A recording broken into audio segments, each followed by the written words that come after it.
Hello, hello, hello, beautiful people. Welcome back to an episode of the Semi Pro USL Show. It is our first Friday together. So here's what's going to happen. We're going to run through the matches from yesterday, like we always do. And then we're just going to hit the standings. We're not going to hit every match from Friday, Saturday, Sunday. Or I guess we'd have to include Monday. Anyway, we're not doing all that. No. So we're going to hit you with the matches. We're going to hit you with the standings. We're going to get you out of here, and we'll see you on Monday. So let's go ahead and start off with the first match, and we are going to go down to League Two. So in League Two, we had the Chicago. We only had 3 matches to talk about today, by the way. Chicago City Dutch Lions, where they lose 7-0 to RKC Third Coast Pre-Professional, where they come home. Wow. Both where the Dutch Lions come out in the, say it with me, 4-3-3. Meanwhile, RKC comes out in the 3-4-3. And we have not 1, not 2, not 3, but 4 goals by Benvenu Jonga. 4. So he gets a goal in the 7th, and then Nicholas Pendleton gets a goal in the 9th, and then Nicholas Pendleton gets a goal in the 51st. Then Jonga gets a goal in the 55th. Delgado gets one in the 77th. Delgado gets one in the 83rd, and Delgado gets one in the 89th. Oh, maybe it's not. Maybe this is actually, I understand what's happening now. 2 goals there, and then the guy who takes his place, Delgado, gets a brace as well. So maybe not 4 goals. I was mislooking at the graphic, but either way, 7-0. We don't have official score reports, but I did look on the Instagram, and Utah United win 3-2 after being down 2-0. They get the game winner in the 95th minute to win 3-2. Albion FC Colorado drop 3 points and even just 1 point altogether. Riverlight FC draw 1-1 to Minneapolis City. Again, don't really know what happened exactly because those have not been posted. But I do know that in the last kick of the game, Minneapolis gets the equalizer. And there's some controversy if the game should have even gone on that long. But I didn't watch it, so I don't really know. So that is what happened yesterday in League 2. So let's hit the standings. This is the long part, so let's get into it. So we're going to start in the Chesapeake Division, where in first place is sitting Lions Bridge with 7 points, and tied on 4 points is Charlottesville, Northern Virginia, and Virginia Beach. In the Great Forest Division, we see Steel City on top with 4 points, with Cleveland Force and FC Buffalo on 3 points. By the way, I'm not going to go through every single team. I'm just going to let you know who's at the top. In the Great Lakes Division, we have a 3-way tie and a 3-way tie. On 6 points, we have AFC Ann Arbor, we have Union City Macomb, and Midwest United. And then on 3 points, Flint City Bucks, Kalamazoo, and Oakland County FC, all on 3 points. In the Great Lakes Division, we have a tie for first from Peoria, the last year's runner-ups, and Springfield FC. And then on 3 points, Des Moines Menace. In the Heartland Division, in first place, we have RKC Third Coast, thanks to their big win last night. And then tied for second, we have Riverlight, Rochester, and Sueño FC, all on 3 points. In the Lone Star Division, in first place, we have Houston FC, but all tied on 3 points. In second place is Laredo Heat, AHFC Royals, and Corpus Christi FC. In the Metropolitan Division, we have a lot of points split along the way. The only teams without points are Cedar Stars and Ironbound. And with 4 points, it's the Long Island Rough Riders. Tied on 3 points is New Jersey Copa FC, Staten Island SC, and then a bunch of teams on 1 point. In the Mid-South Division, we have the Little Rock Rangers on 6 points, Hattiesburg with 4 points, and the Louisiana Crew on 3. In the Mid-Atlantic Division, we have Westchester United on 4, and Real Jersey and Real Central Jersey on 1. In the Mountain Division, nothing's been updated, but I can tell you that Utah United has 3 points. but nothing else has been updated, so I can't really give you a full picture there. In the Northern California division, on 12 points, San Juan SC has 12 again. With 6 points, we have Almaden FC and San Francisco Glens. On 5 points, you have Academica, and then we have a 4-point Project 510 and a 3-point San Francisco City FC. Always competitive in that Northern California division. All tied on 6 points in the Northeastern Division. Western Mass, Vermont Green, and SC Connecticut all have 6 points through 2 matches. In the Northwest Division, this is a word, Snohomish United was 6 points. On 4 points is Bigfoot FC, and then Ballard and Tacoma both have 3 points. In the South Atlantic Division, we have Tobacco Road FC on 6 points, Charlotte Independence on 3. Salem City on 4, and then Charlotte Independence 2 on 3.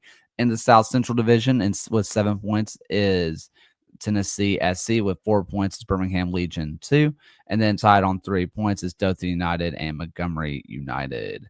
In the South Florida Division, easy for me to say, Fort Lauderdale on 6 points, St. Petersburg on 4, and Weston with 3. In the Southeast Division, Nona FC with 6 points, Burkhouse and Brevard both tied on 3. In the Southwest Division, we have a bunch of ties, but clearly at the top is Capo FC with 6.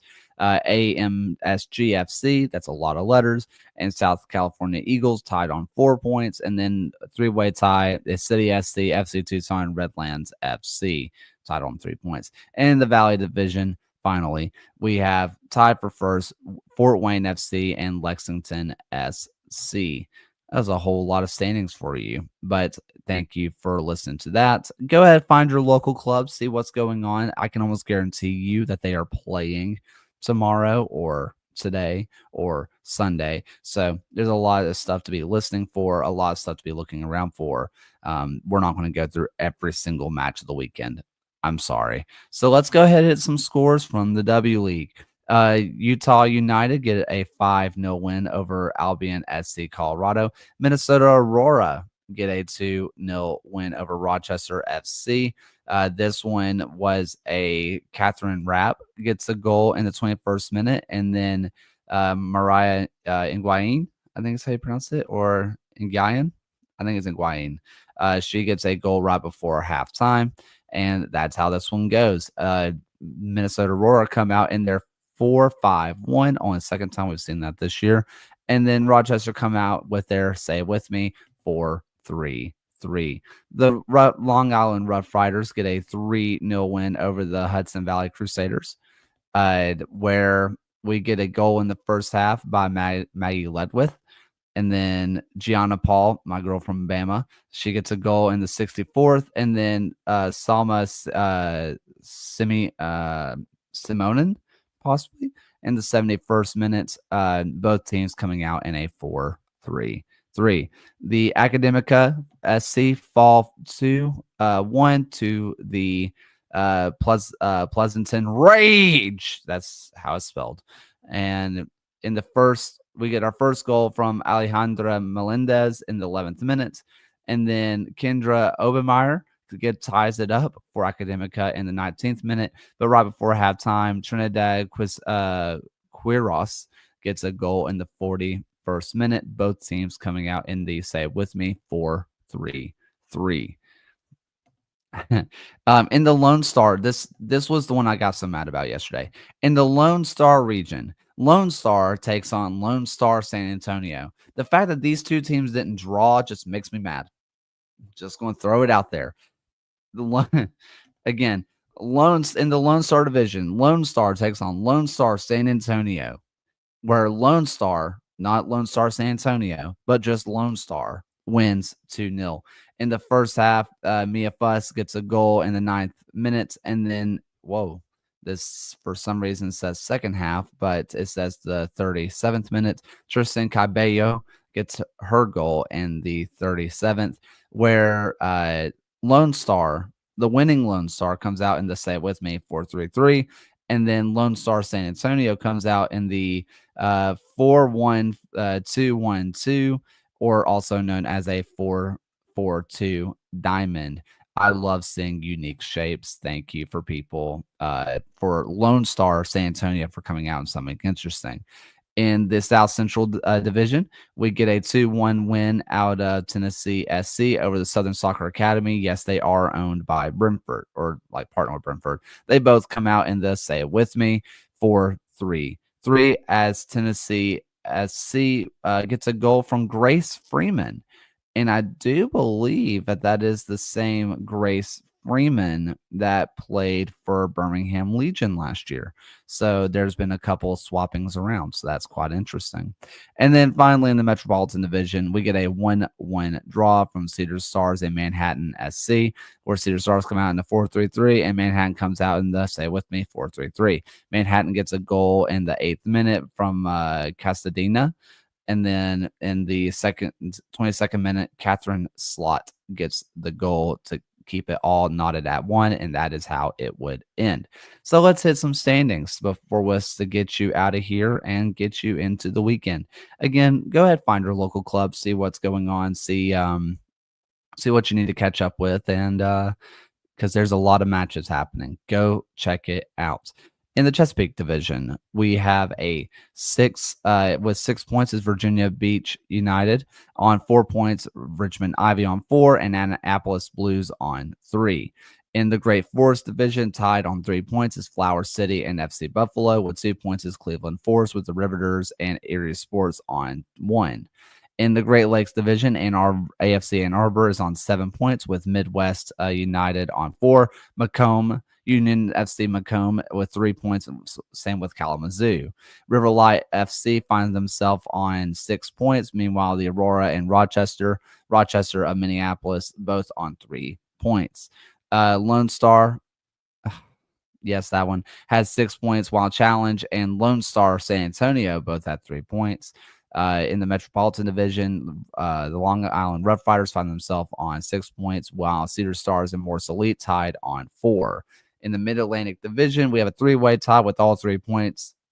Northern Virginia, Eagle FC, and Lancaster Inferno all on 3.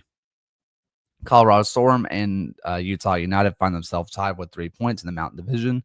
In the NorCal Division, we have Stockton Cargo on 7 points, Olympic Club on 6 points. Tied with 4 points is San Juan SC and San Francisco Glens. And then on 3 points is the Pleasanton Rage and Oakland Soul SC. In the Northwest Division, with 3 points, we have Tacoma Galaxy and FC Olympia.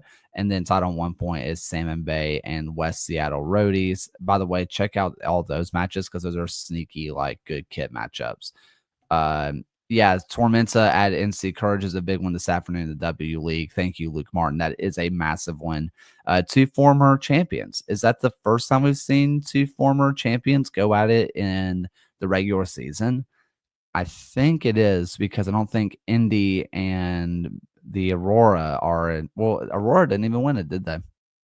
Either way, I think this is the first time we're going to see that 2 former champions take on each other. So that should be very fun.